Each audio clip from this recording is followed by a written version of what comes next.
It had been 4 years since I was kicked out as the fake daughter of the Wilson family. I met my ex-boyfriend, who had cheated on me, in a poor mountainous area.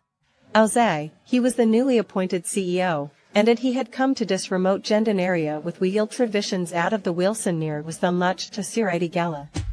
I was wearing a baggy, ill-fitting, dirty outfit and had come to the gala to scrape together a meal. He barely recognized me at first glance. Chloe, is that you? The next day, the gala served some of the pastries I used to love. Lucas's eyes were red as he held out his hand to me. Come back with me when you run out of money, okay?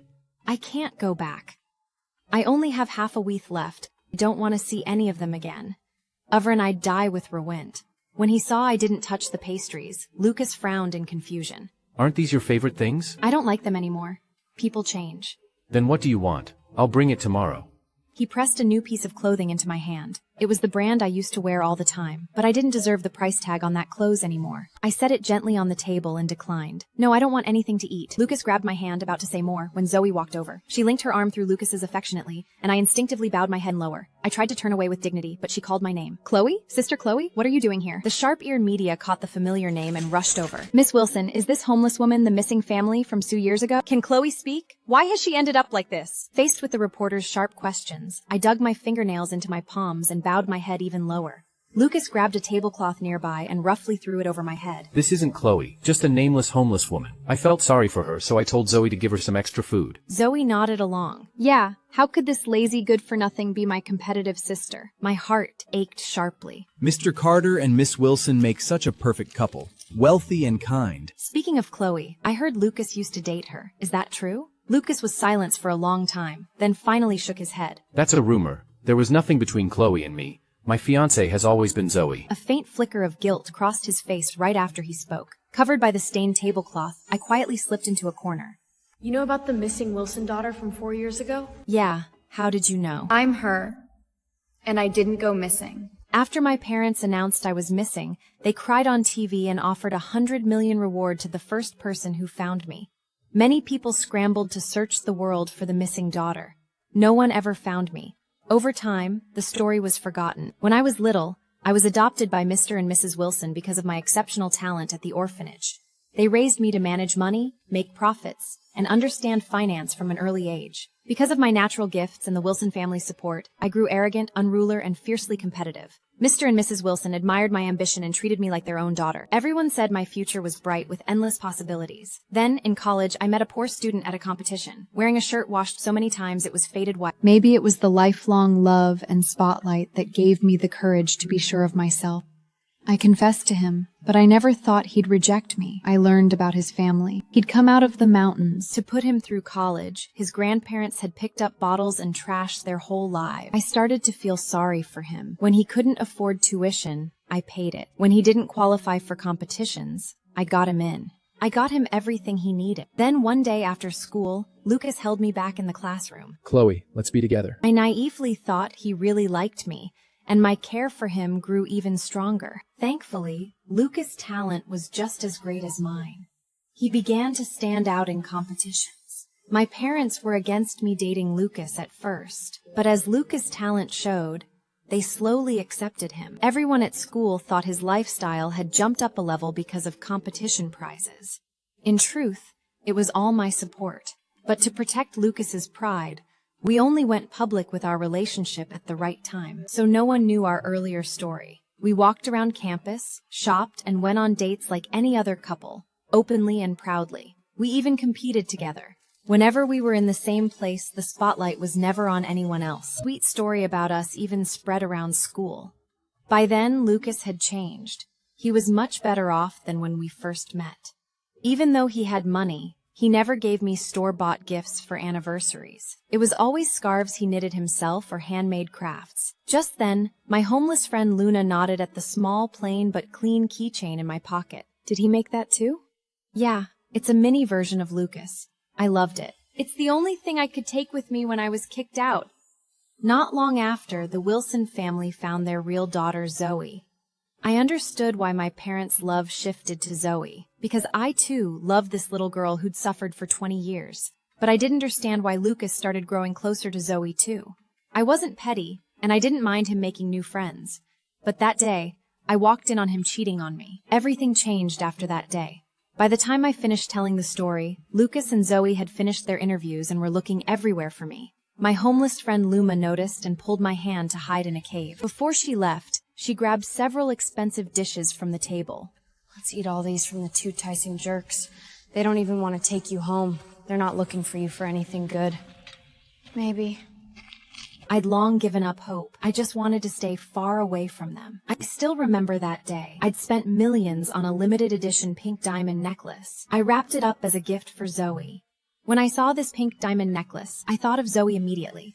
When I pushed open the door, my mind went blank, and I could barely breathe from the pain. My whole life had been easy. I'd never been betrayed. I'd never faced something so humiliating.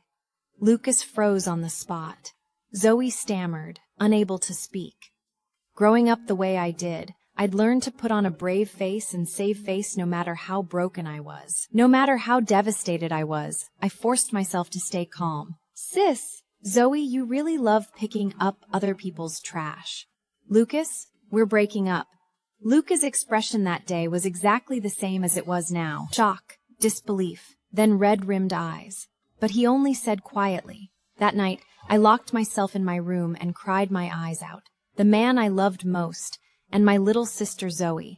I lashed out at the wall like a coward. Zoe's taking your place in the competition. Zoe threatened to kill herself. She was hysterical. I couldn't stop her. Please forgive me, okay? Please? Her cries echoed through the empty mansion. Looking at Mother's wrinkled face, my heart ached terribly. Later, Zoe secretly blackmailed our parents into spending millions to cram finance, competitions, and management into her head. All so she could surpass me, to become the new rising star of the Wilson family. That night at a party, I argued fiercely with Zoe. She raised her arm and slapped me across the face. Worry about what? That I'd steal your boyfriend? Chloe! I was crazy to even worry about you. I don't want that kind of trash anyway. Just then, Lucas walked over and heard every word. Tears glistened in the corners of his eyes. He had stepped into Zoe and pulled her behind him. In front of everyone, Lucas kicked me 5 meters away. My body crashed into several bottles of red wine, and I was hit on the head, bleeding badly. Before I blacked out, I saw Lucas start to run toward me instinctively, then stop. After that, Lucas locked me up in a mansion. For over 2 months, I had no contact with the outside world. In one moment, I'd fallen from my pedestal into the abyss. On camera, people occasionally mentioned my name, but they brushed it off by saying I was traveling. Right. How could he ever have fallen for a girl who insulted him with money? He probably never loved me. I was held captive by Lucas every day, and I was slowly losing my mind. Living without sunlight was torture. Then I started hearing faint footsteps outside the mansion door. I felt like I'd caught a glimmer of hope. This time, I had to escape, expose what Lucas had done, and take back what was mine. My homeless friend Luna felt sorry for what I'd been through and even forgot to eat the food beside her. So you ran away? And ended up in this middle-of-nowhere place? I traced the only charm I had left on me and murmured, "No. Lucas hated me so much. He wanted me gone from this world. Otherwise, how would I have ended up here?" The day I heard footsteps outside, I pressed my ear to the door. When the footsteps got closer, I banged on the door and screamed for help. Chloe? I heard Zoe's voice and felt like I'd grabbed onto hope. Zoe! Let me out! Zoe! Please, I won't get in between you and Lucas! Just when I thought I might be saved, the sound outside stopped. Anxiety overwhelmed me. A few days later, Lucas came again. There was a thick door between us, and I couldn't see his face. His voice was colder than I'd ever heard it. He slipped a bank card through the crack in the door. Leave here, Chloe. Go as far away as you can. Zoe and I are happy together. This is the money I owe you for keeping me. We're even now. Silence fell outside the door. I held the bank card in my hand and cried until I couldn't breathe. That night, Lucas brought Zoe to the mansion. The dim yellow light stretched their shadows long, and I couldn't make out their faces. They looked like superior hunters staring at a dying prey. Zoe smiled coldly and ground the heel of her high heel into my right hand. Still competing? Still trying to take control? Chloe, there can only be one daughter of the Wilson family, and that's me. I never wanted power. I never tried to compete with you. Is that right? Then why did you act so perfect? Just to get Mom and Dad's attention? I couldn't understand why Zoe was doing this to me. From the day she came back, I'd cared for her more than anyone except our parents. She'd even said I was the person who loved her most in the world, after Mom and Dad. Maybe she'd really fallen for Lucas and would do anything to have him. Lucas lifted my chin and clicked his tongue impatiently. The only way Zoe and I can be left alone is if you're dead. You understand? Lucas's expression was strange. His voice cracked, like he was holding back years of emotion. His brows were furrowed, like he'd been building up to this for a long time. I couldn't believe how much they'd changed. They were nothing like the sweet, innocent Zoe and quiet, thoughtful Lucas I'd known. Ignoring my pleas, they hit me over the head with a club. Pain exploded in my skull. After that, I was thrown into a sack, and I blacked out.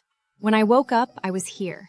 Even the bank card Lucas gave me was gone. If I'd had it, I wouldn't have ended up with cancer from picking through trash every day. Luna, the homeless woman, was so angry she was fuming. I actually thought they were big-time philanthropists.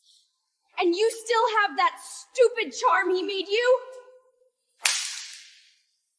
Then she told me to stay in the cave and said she'd get me some fruit. I stared quietly at the dirt-covered charm as it rolled towards a pair of leather shoes. Lucas picked it up, and tears streamed down his face like pearls falling from a broken string. He stepped forward and tried to hug me out of nowhere, but I leaned away.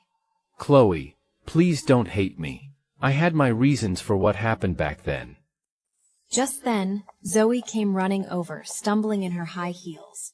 She didn't care that her knees were bleeding. She ran straight to me. "Sis, I've missed you so much." I looked at them coldly, wondering if they were putting on another show.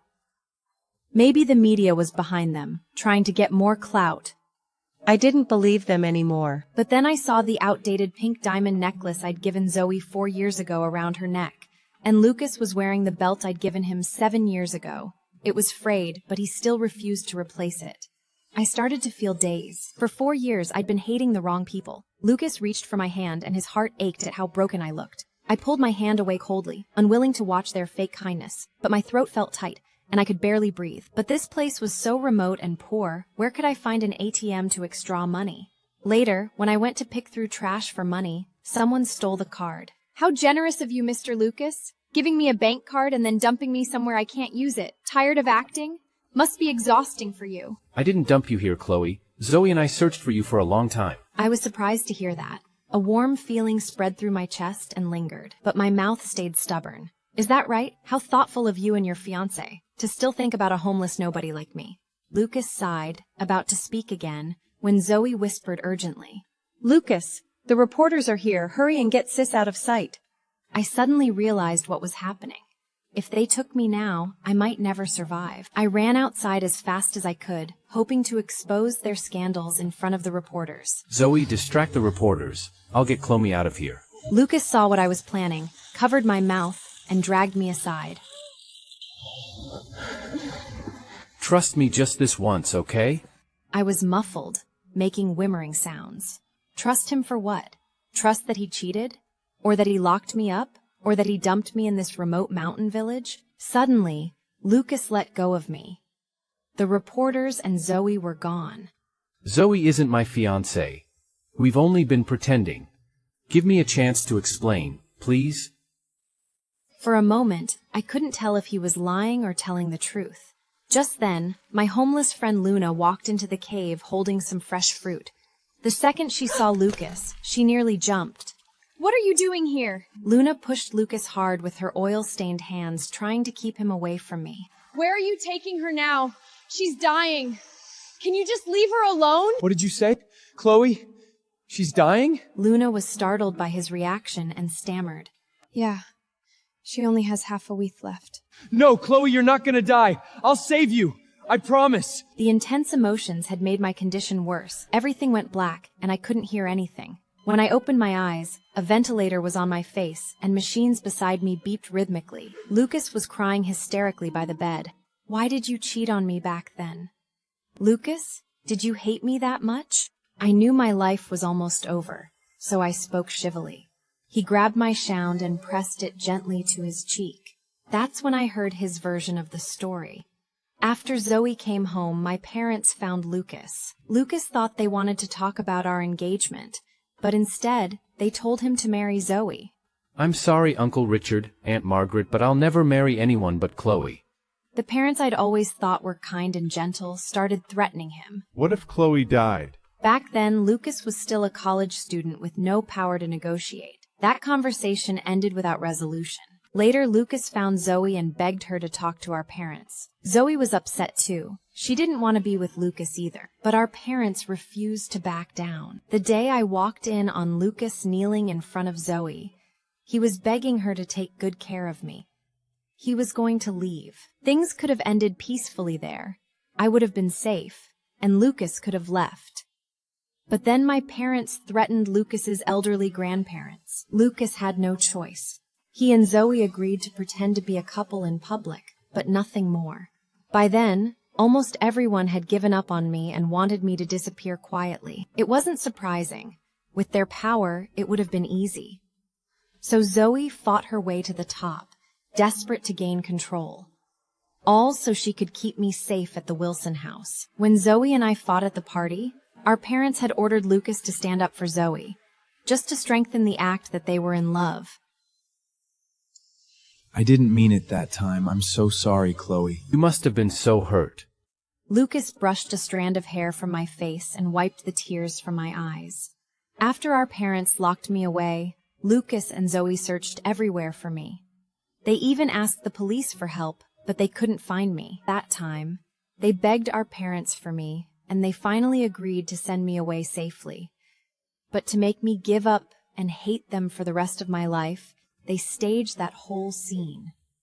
I was so scared something would happen to you back then. But thankfully, everything's okay now. I have the power to protect you now. Lucas had built Carter Group from nothing and become its CEO. Zoe had also gained control of shares in the family business. They had no idea where our parents had sent me. So they held charity galas all over the country. This was the 152nd gala they'd hosted together. Hearing the truth, my heart shattered. My fingers trembled as I held back the urge to break down. In my mind, my parents had loved me like their own. No one had ever been kinder to me. They'd encouraged me when I was down, given me resources, and even told the media they were looking for me. Was all of it fake? Tears slid silently down my cheeks. It felt like a heavy weight was pressing on my chest, and every breath hurt. Before I leave, I'm going to make them pay. Relax, you're not going to die. I'm here. This time, we're going to get revenge. I've been waiting 4 years for this. They didn't want me exposed to the media, afraid our parents would find out I was back. In 1 week, it would be our parents' wedding anniversary. They were throwing a lavish gala. I wanted to give them a surprise. Then, everything would come out. The doctor handed Lucas a lab report. The results? Stomach cancer and acute gastric Markobla disease. When I first arrived in the village, all I could think about was escaping. But the remote village was so backward that there was no way out. People fought over food when the relief station came. At first, I couldn't get any. To survive, I eventually pushed my way to the front, no matter what. And there wasn't always porridge. Most days, I went hungry. People fought over food when the relief station came. At first, I couldn't get any. To survive, I eventually pushed my way to the front, no matter what. And there wasn't always porridge. Most days, I went hungry. Later, I noticed long-haul trucks coming through the village every day. I begged them for help, holding up my bank card saying I'd split the money with them once we got out. They agreed to my face, but that night, while I slept, they stole the card. When I woke up, I had nothing, and I'd lost the money. To survive, I had to dig through trash cans and live under a rundown bridge. We looked forward to the relief station's visits more than anything. I brought your friend here too. I got her a job and a steady place to live. When did you get sick? I didn't know. All I knew was that my stomach hurt constantly. I thought I just hadn't eaten enough to save for a clinic visit. That's when I found out I only had 3 months left. By the last stretch of my life, I'd almost made peace with it. I met you and Zoe during the second month. Lucas didn't say anything. He just squeezed my hand tighter. His eyes were full of pity. Not long after, Zoe pushed open the hospital door and walked in. She reached out and hugged me, just like I'd held her and patched her back to calm her down when she had nightmares 4 years ago. Sis, I'm so sorry. A Wilson daughter wearing a 4-year-old design, don't you think it's out of style? This was a gift from you. It could never be out of style. All the evidence is in here. So do I. Hearing the familiar voices play back, my heart felt like it was being squeezed tight. I looked at Zoe in shock. They're your birth parents. Are you sure you want to do this? They stopped being my parents a long time ago. Their love only lasted for the little while after I first came back to the Wilson house. Under Lucas and Zoe's care, I started to feel a little strong, but I still had to go through chemotherapy regularly. The doctor had told me privately that my cancer was terminal. There was no cure. Chemotherapy wouldn't do any good. I didn't tell Lucas or Zoe. I didn't know how to. They held on to so much hope that they could heal me. But things weren't that simple. I just wanted to spend these last moments with them. A week later, my parents threw a lavish gala at the biggest hotel in the city. When I arrived in my gown, the ushers stopped me. Miss Chloe? Had my parents already found out I was coming? My heart raised. Suddenly, I heard the usher speak behind me. Miss Zoe has asked you to wait in the VIP lounge. I let out a breath of relief. I had all the evidence now. I just had to face them. But as soon as the usher led me into the VIP room, the wide door slammed shut. I'm sorry, Miss Wilson. These are Mrs. Margaret's orders, and she wants me to tell you, you're still too young. Sure enough, they knew everything. Thankfully, Lucas had known what my parents were like and kept a backup. You're going to regret this, Lucas. Just then, I heard music start outside. Mixed in was the sound of my parents threatening Lucas, their rule and sharp. The audio was playing. Chaos erupted. Reporters scrambled to cover the story, all wanting the exclusive. I waited quietly. Usher in front of me was panicking. Lucas's voice came from outside the door. I clearly heard other footsteps, too. The door flew open, and dozens of reporters snapped photos of us. Is this Miss Chloe, the one who went missing 4 years ago? Miss Chloe, can you tell us what you've been through? Miss Wilson, how do you feel about your parents? Lucas said nothing and led me straight to the center of the ballroom. Miss Wilson, is Mr. Lucas really your sister's fiancé? Our parents were surrounded by a crowd, scrambling to explain themselves. Suddenly, they saw me and rushed over crying, as if I were a treasure. Chloe, you're finally home. Where have you been for 4 years? My mother pulled me into her arms, playing the loving mom for the crowd. Mom, you're the one who sent me away. Did you forget? You locked me up for months. Do you need me to remind you? Panic flashed across Margaret's face, but she was too experienced to be shaken easily. Chloe, what are you talking about? Your mother and I searched for you for 4 years. Just then, my father stepped in front of me. Your mother nearly lost her mind looking for you. Why would we send you away when you were so perfect? Sure enough, the crowd calmed down, and the moment was under his control. The crowd murmured around us. Dad, you were the one who planned it, right? All because I'm your illegitimate daughter. Reporters turned back and forth between me and my father, noticing the resemblance. Do you have any proof for this nonsense? Zoe rushed over holding a piece of paper. The proof is right here. One day when the 4 of us were camping on the rooftop, Zoe's boyfriend Ryan suddenly said, I almost think Chloe's Wilson's real daughter, too. She looks just like Mr. Richard. For a moment, everyone froze. They stared closely at me. Zoe had stayed up all night to get that DNA test. Stop filming. She held it up to the cameras so everyone could read the words clearly. I've got extras. Zoe pulled another one out from behind her and smiled playfully. The scene was chaotic. For a split second, I thought I saw Margaret's eyes turn red. I'd known since I was little that my family was perfect. A happy marriage, wealth and power, parents who loved each other, no scandals at all. Stories of rich men cheating, women straying, divorces, inheritance fights, affairs, and drama didn't touch us. I lived every day feeling happy, loved, and content. Then one day, curious, I secretly followed my father to work, but he took a road that led to a cemetery. It was the first time I'd met his late first love. I looked just like her, about 40% alike. That's when I understood why father had always loved me so much. But to keep my family perfect, I kept the secret to myself. For countless nights, I felt guilty towards Margaret. The day I planned to tell her the truth, Zoe came home. Their biased love made me push the secret to the back of my mind. Up until now, Father couldn't figure out how I'd found out. I can't believe you really had a child with her. I wondered why you were so determined to send Chloe away. You were afraid I'd find out. I should have been grateful for my curiosity that day. Otherwise, I never would have had the chance to fight back.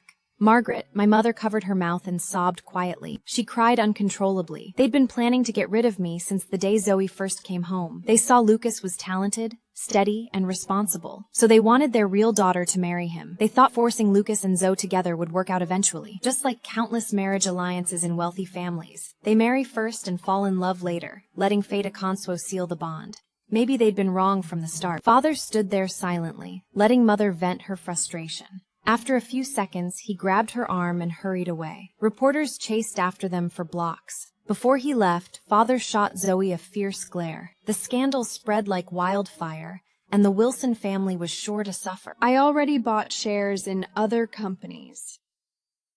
I transferred all my assets out. Don't worry, sis. I won't lose much. Our parents were convicted of illegal imprisonment for over 4 months. They were sentenced to just over 5 years. They got divorced before going to prison. Margaret said the biggest regret of her life was marrying Richard. Maybe there was no such thing as real love in wealthy families. Before they went to jail, they never even gave me a proper apology. Father said he was sorry, but he'd sent me far away to keep Margaret from finding out the truth. When you locked me alone in that mansion, didn't you feel sorry for me even a little? He stayed silent and left. My mother began to hate me. She hated that I was born at all, destroying their perfect family. 20 years of love and care wiped away in an instant. Even hearing those cruel words, I couldn't stop the Yenlei. Sis, it's not your fault. This is their mistake. Don't take it on yourself. From now on, we're family to each other. I wanted a future too. But the doctor had given me a critical notice. Chloe died. She passed away quietly. One peaceful night. Zoe cried so hard she could barely breathe. I thought we could cure you. I thought there was still hope. Sis, if you're gone, I have no family left in this world. She wished Chloe would lift a hand and wipe her tears like she used to. But Chloe lay still, covered by a white sheet. Lucas stood in the hospital hallway, his face drained of color. I was too late. Previously, Zoe and I kept the truth from Chloe. Now Chloe had left them quietly without saying a word. We're even now. The night before she died, Chloe asked me, "You never hated me, did you? Back then I used money to make you yield. I never hated, not even for a second. I was even grateful that you gave me the chance to rise up. Chloe, I love you so much." Half a month later, Zoe buried her ashes in the cemetery on the west of city. From there you could see the sunrise over the whole city. I thought she'd like that. Zoe stood in front of the tombstone, her eyes swollen like walnuts. Zoe held the pink zands tightly and placed gently in front shell. Lucas. From now on, we're each other's only family, right? Yes. She'd want us to live well. As we left the cemetery, it started to drizzle. I want to shift part of Wilson's business. What kind of shift? Medical aid, specifically for critically ill patients in poor areas. The last part of my sister's life was so hard. I don't want anyone else to lose treatment because they're poor. I agreed. 3 days later, I went to the mountain hospital. I found the doctor who had treated Chloe. Mr. Lucas, what brings you here? I want to know exactly what her final days were like. The doctor sighed and pulled her file from the cabinet. I flipped through the file, my fingertips trembling. It documented every painful reaction to chemotherapy: vomiting, hair loss, unbearable pain. But she never said a word. I closed the file, a tightness in my chest. That was just like her, bearing everything alone. On my way out of the hospital, I ran into the homeless woman, Luna. The hospital had given her a job as a cleaner and a staff dorm. When she saw me, she trotted over. Mr. Lucas, I want to visit Chloe. Luna stood before the grave for a long time, then pulled a small cloth bag from her pocket. She opened it, revealing a few colorful glass beads. These are what Chloe and I found under the bridge. We thought they were so pretty, like real jewels. She looked at me, and in that moment I understood. They weren't just beads. They were a piece of her sister, a piece of the past she couldn't let go to. Her voice cracked. I looked away so she wouldn't see my tears. Why? Mr. Lucas, I want to learn to read and write. I arranged for a tutor. When Zoe heard, she offered to pay for her night classes. A month later, the Wilson Medical Aid Foundation officially launched. Zoe and I attended the opening ceremony. A reporter asked why we'd started the program. The foundation's first project was upgrading the Mountain Hospital's medical facilities. For my sister. When she needed help, no one reached out. Now we want to be that help for others. We donated equipment and sent specialist teams. We also set up a special fund for poor patients' treatment. Thank you, Redector, which to get you to Mether Dector. Can you see this? We're doing what you wanted. 2 more months passed. I sat next to the grave, talking to her like I used to. It got dark. I stood up to leave, when I suddenly saw a butterfly on the grave. I believed that was her.